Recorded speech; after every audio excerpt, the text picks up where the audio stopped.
നിർമ്മാതാക്കളുടെ സംഘടനയിലേക്ക് മത്സരിച്ച സാന്ദ്ര തോമസ് തോറ്റുപോയി. പക്ഷേ പ്രസിഡന്റ് സ്ഥാനത്തേക്ക് മത്സരിക്കാൻ വന്നപ്പോൾ മുതൽ സാന്ദ്ര പുറം ലോകത്തിന് നൽകിയ സന്ദേശം ഏറെ വിലപ്പെട്ടതാണ്. പറുദയണിഞ്ഞ് നാമനിർദ്ദേശ പത്രിക സമർപ്പിക്കാൻ വന്ന് പരിഹസിച്ചത് ആൺമേൽക്കോയ്മയെയാണ്.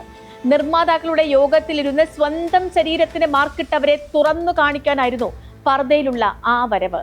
എന്നാലും ആണധികാരം ഉണ്ടാക്കി വെച്ച നിയമങ്ങളുടെ ചട്ടക്കൂട് പൊളിക്കാൻ സാന്ദ്രയ്ക്ക് കഴിഞ്ഞില്ല. അതുകൊണ്ട് തന്നെ പ്രസിഡന്റ് സ്ഥാനത്തേക്കുള്ള പത്രിക തള്ളി. കോടതിയിൽ നിന്നും അനുകൂല വിധി ലഭിക്കാത്തതിനാൽ മത്സരം എക്സിക്യൂട്ടീവിലേക്കായി.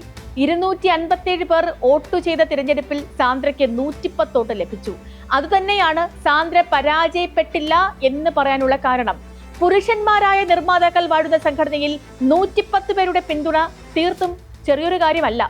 സിനിമാ സംഘടനകളൊക്കെ മാടമ്പിമാരെ കൊണ്ട് നിറഞ്ഞിരിക്കുകയാണെന്ന ആരോപണത്തിനുള്ള സാധൂകരണമാണ് ഈ വോട്ട്. സാന്ദ്രയ്ക്ക് കിട്ടിയ 110 വോട്ട് ആ നിലപാടിനും ആ തുറന്നു പറച്ചിലുകൾക്കുമുള്ള അംഗീകാരമാണ്.